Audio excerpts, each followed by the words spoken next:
धरती इंसानों के बोझ से फटने वाली है। क्या आपको पता है कि फिफ्थ डायमेंशन में रहने वाले लोग इंसानों को कभी भी किसी भी समय नुकसान पहुंचा सकते हैं? क्या आप एक ऐसी ड्रग के बारे में जानते हैं जिसको लेते ही आप रियलिटी और इमेजिनरी वर्ल्ड के बीच का डिफरेंस करना भूल जाओगे? इसके अलावा क्या आप जानते हैं कि वो कौन सी ऐसी थ्योरी है जिसके बारे में सुनकर साइंटिस्ट और रिसर्चर्स तक का दिमाग चकरा गया था? अगर नहीं जानते तो इन सभी फैक्ट्स और थ्योरीज के बारे में जानने के लिए हमारे आज के इस वीडियो को आखिर तक देखना ना भूलें। Wave particle duality. माना जाता है कि मैटर और वेव दोनों की ही सेम प्रॉपर्टीज होती हैं। इसका मतलब ये हुआ कि जब भी कोई पार्टिकल मूव करता है उसके साथ साथ वेव पार्टिकल्स भी अलाइन करते हैं। इसे ही मैटर वेव के रूप में जाना जाता है। जैसे कि लाइट को ही ले लीजिए, जो असल में एक तरह की वेव है, पर मूव करने पर लाइट भी पार्टिकल की प्रॉपर्टी शो करती है। इसके अलावा क्वांटम मैकेनिक्स के रिजल्ट्स भी इसी बात को प्रूव करते हैं।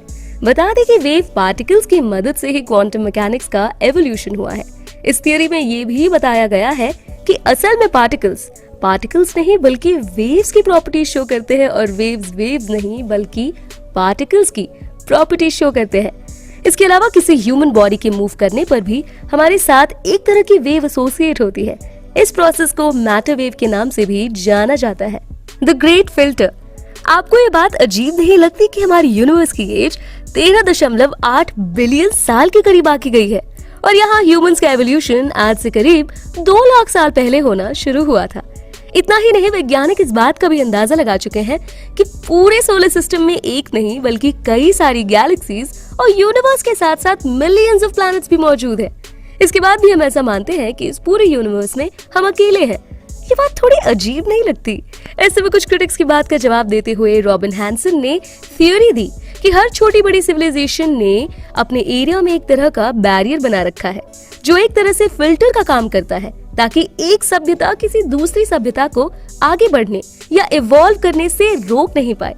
इसके अलावा ऊपर बैठी सुप्रीम सिविलाइजेशन का सोचना हो सकता है कि किसी भी तरीके की सभ्यता जब तक खुद से नेचुरली ग्रो न करे तब तक दो सिविलाइजेशंस के बीच का फिल्टर नहीं हटना चाहिए। जैसा कि हम सभी जानते हैं कि ह्यूमन सिविलाइजेशन खुद को बहुत ही ज्यादा टेक्निकली एडवांस मानती है, पर उसके बावजूद भी हमारी सभ्यता अब तक किसी भी सभ्यता का पता नहीं लगा पाई। इसका मतलब साफ है कि हम अभी भी दूसरी सिविलाइजेशंस के कंपैरिजन में बहुत ही कम इवॉल्व कर पाए हैं। Multiverse theory. इस थ्योरी की माने तो सोलर सिस्टम में एक नहीं बल्कि कई सारे यूनिवर्सेस हैं और इन यूनिवर्स में ठीक हमारी ही तरह से इंसान रहते हैं। मतलब ये मान लीजिए कि किसी दूसरे ब्रह्मांड में हमारे और आपकी तरह दिखने वाले कई दूसरे इंसान भी रहते हैं। बस फर्क इतना है कि अगर धरती पर आपकी आय का स्रोत कोई जॉब है तो दूसरे ग्रह पर ठीक आपके ही तरह दिखने वाले इंसान के आय का स्रोत जॉब नहीं बल्कि किसी तरह का प्राइवेट बिजनेस हो सकता है। या ऐसा भी समझा जा सकता है कि अगर धरती पर आज से करोड़ों साल पहले डायनासोर्स पाए जाते थे तो किसी दूसरे यूनिवर्स में डायनासोर्स अभी इवॉल्व होना शुरू हो रहे होंगे। False vacuum.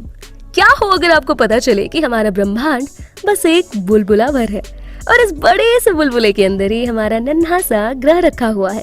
एक मशहूर थ्योरी में बताया गया कि मल्टीवर्स में मौजूद ब्रह्मांड समंदर में मौजूद एक बड़े बबल की तरह है और जिस तरह समंदर में मौजूद बबल अचानक से किसी भी समय फूट जाता है उसी तरह हमारी धरती भी अचानक से किसी भी दिन फूट सकती है। हालांकि जानकारों की माने तो ऐसा होने में हमारे ग्रह को 5 बिलियन ईयर्स का समय लगेगा। Higher dimensional beings. Albert Einstein ने आज से कुछ सालों पहले ये बताया था कि असल में हम थर्ड के बजाय फोर्थ डिमेंशन में रहते हैं और वो चौथा आयाम कुछ और नहीं बल्कि समय ही है, क्योंकि जैसे जैसे जिंदगी आगे बढ़ते जा रही है उसके साथ साथ समय भी बढ़ता जा रहा है। इतना ही नहीं, विशेषज्ञों का यहाँ तक कहना है कि फिफ्थ डायमेंशन के लोग इंसानों को खतरा पहुंचा सकते हैं, क्योंकि ये लोग कभी भी किसी भी आयाम और समय में पहुंचकर अपने मन मुताबिक चीजें कर सकते हैं और इंसानों को नुकसान भी पहुंचा सकते हैं। Simulation hypothesis. इस थ्योरी की माने तो हमारी गैलेक्सी पर मौजूद लगभग हर चीज एक तरह का छलावा है। ह्यूमंस, एनिमल्स के साथ साथ नॉन लिविंग बीइंग्स भी इसी का हिस्सा है। दूसरे शब्दों में कहे तो ये एक तरह का माया जाल है और इसी वजह से इस थ्योरी को मैट्रिक्स हाइपोथेसिस के नाम से भी जाना जाता है। Higher dimensional beings. इस थ्योरी के मुताबिक हम जो भी चीज कर रहे हैं उसके पीछे का कारण हम इंसान नहीं बल्कि कोई हमसे ये चीज करवा रहा है। ये कुछ ऐसा ही है कि एक दूसरी दुनिया का प्राणी आराम से बैठा वीडियो गेम खेल रहा हो, उसके सामने मौजूद स्क्रीन पर कैरेक्टर्स हमारी और आपकी तरह इंसान ही है और दूसरी दुनिया का वो प्राणी अपने मन मुताबिक हमसे अलग अलग तरह की चीजें करवा रहा है। इस बारे में दुनिया के सबसे अमीर इंसानों में से एक माने जाने वाले इलॉन मस्क का भी कहना है कि 1 बिलियन में से सिर्फ एक चांस है कि हम जो भी चीजें कर रहे हैं उसे किसी दूसरी दुनिया का प्राणी कंट्रोल ना कर रहा हो। High dimension aliens. वैज्ञानिकों का कहना है कि बहुत ज्यादा संभावना है कि किसी दूसरी दुनिया का प्राणी जो कि हमसे हायर डायमेंशन में रहता है वो हमारी सारी गतिविधियों को ऊपर बैठे देख रहा हो। आप उसे भगवान, ऊपर वाला या अल्लाह नाम भी दे सकते हैं। We live in a black hole। अगर आपको स्पेस में इंटरेस्ट है या फिर आप हमारे चैनल को लंबे समय से देख रहे हैं तो आपको पता होगा कि ब्लैक होल अपने आसपास मौजूद हर चीज को अपने अंदर घसीट लेता है। लेकिन क्या आपको ये पता है कि इन चीजों को अपने अंदर घसीटने के बाद उसका क्या हाल होता है? इस बारे में वैज्ञानिकों का कहना है कि हो सकता है कि ब्लैक होल ने काफी समय पहले ही धरती को अपने अंदर घसीट लिया हो। कुछ वैज्ञानिकों का कहना है कि ब्लैक होल अपने अंदर जो भी चीजें खींचता है वो चीजें अंदर जाकर एक अलग तरह का ब्रह्मांड बनाती है और बहुत ज्यादा संभावना है कि इसी तरह हमारा ये ब्रह्मांड बना हो। Brain in a jar theory. हम अभी कहाँ हैं, किस जगह पर है और इस समय हमारा मन किस तरह से काम कर रहा है, इन सभी चीजों के लिए हमारा दिमाग ही जिम्मेदार हो सकता है। बता दें कि हमारे दिमाग को काम करने के लिए खास तरह के इलेक्ट्रिकल सर्किट की जरूरत होती है और इसी चीज का इस्तेमाल करके माइंड लंबे समय तक काम करता है। इसके अलावा कुछ खास ड्रग्स इतने ज्यादा ताकतवर होते हैं कि वो आपके दिमाग को इस हद तक नियंत्रित कर लेते हैं कि आपका दिमाग कुछ खास तरह के चित्र तक आपके सामने दिखाने लगता है। मतलब अगर आपको ये ड्रग्स दे दिए जाएं तो आप रियलिटी और इल्यूजनल वर्ल्ड के बीच का अंतर भूल जाएंगे। और कुछ थ्योरीज तो यहाँ तक कहती है कि आप इंसान नहीं बल्कि डिब्बे में रखे एक दिमाग भर है, यानी कोई ऐसी शक्ति है जो आपके दिमाग को लगातार करंट दे रही है और अगर ऐसा करना बंद कर दिया जाए तब जाकर सच्चाई आपके सामने आएगी और आपको पता चलेगा कि आपका दिमाग किसी लैब में बंद पड़े बक्से में मौजूद किसी सामान की तरह है। 6th mass extinction. कुछ बायोलॉजिस्ट का मानना है कि हमारी दुनिया एक मास एक्सटिंक्शन की तरफ जा रही है, या यूं कहा जाए कि हमारी दुनिया इस वक्त मास एक्सटिंक्शन से गुजर रही है।